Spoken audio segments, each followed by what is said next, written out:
Live হচ্ছে, শুরু হয়েছে। হ্যাঁ, ওয়াচিং দেখাচ্ছে। ওয়াচিং আছে, কেউ ওয়াচিং আছে।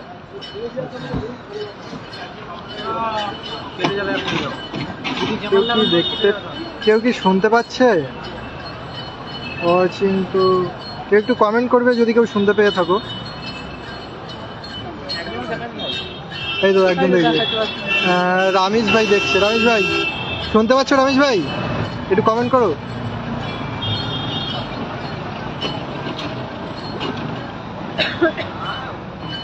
আচ্ছা, কেউ শুনতে পেলে, ঠিকঠাকভাবে শুনতে পেলে একটু কমেন্ট করবে।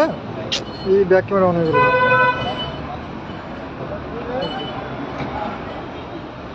হ্যাঁ বলো, তুমি বলো। 5 জন দেখছে, বলো। আচ্ছা ঠিক আছে, বলো বলো।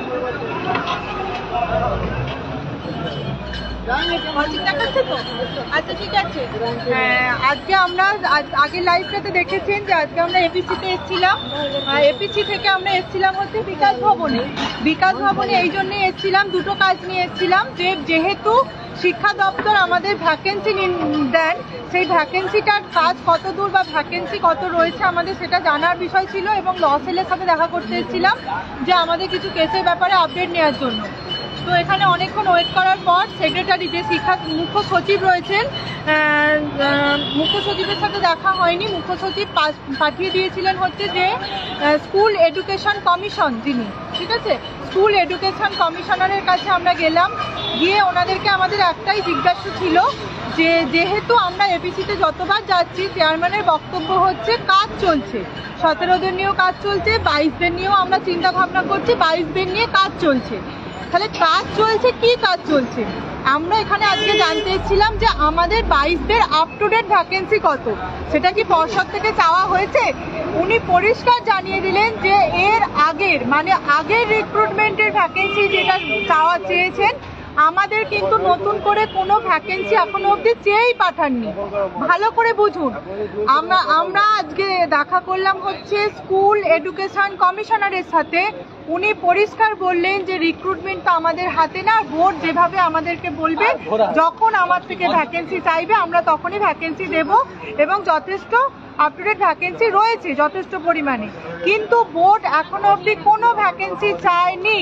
পুরনো ভ্যাকেন্সি যেটা 17 নিয়োগে যেটা চাওয়া হয়েছিল, তারপর নতুন করে কোনো ভ্যাকেন্সি আমাদের জন্য চাওয়া হয়নি। তাহলে একবার ভেবে দেখুন, আমরা যতবার যাচ্ছি বোর্ড আমাদেরকে বলছে আমাদের 22দের জন্য কাজ চলছে, 22দের রিক্রুটমেন্টের কথা বোর্ডের মাথায় আছে। তাহলে কি মাথায় আছে? এখনো অবধি উনি ভ্যাকেন্সি চেয়ে পাঠাননি। এনাদের থেকে ভ্যাকেন্সি চেয়ে পাঠালে এনারা ডিপিএসসি থেকে ভ্যাকেন্সি চেয়ে পাঠাবেন, সেটা অর্থ দপ্তরে যাবে, সেখান থেকে অনুমোদন হবে, তবে সেই বিষয়ে নোটিফিকেশন, সেই ভ্যাকেন্সি উল্লেখ করে তবে আমাদের ইন্টারভিউ নোটিফিকেশন দিতে পারবেন।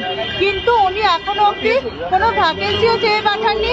অনুমোদন তো দূরের কথা, নোটিফিকেশনের কথা ভুলে যান। তাহলে পরিষ্কার আজকের বাংলা কথা, সকল 22 স্টেট প্রার্থীদের বলবো, এতদিন যে আমরা মানে কি বলবো, একটা ললিপপ ধরে বসেছিলাম যে না 22-23 আমাদের এক হতে দেবেন না, পর্ষদ সভাপতি যেহেতু আশ্বাস দিয়েছেন আমাদের 22দের জন্য অবশ্যই ইন্টারভিউর ব্যবস্থা আলাদা করবেন, কিন্তু আজকে কথা বলে কিন্তু পরিষ্কার ক্লিয়ার হলো যে এখনো 1%ও কাজ এগোয়নি। কারণ যেখানে ভ্যাকেন্সি চেয়ে পাঠানো হয়নি, তার পরের স্টেপগুলো তো অনেক দূরে। তো আজকে আমরা দেখি আমরা আমাদের দাবিটা এখানে জমা করেছি এবং রিসিভ কপিও নিয়েছি। এখানে দেখতে পাচ্ছেন মুখ্য সচিব মহাশয়কে দেওয়া আছে, ঠিক আছে।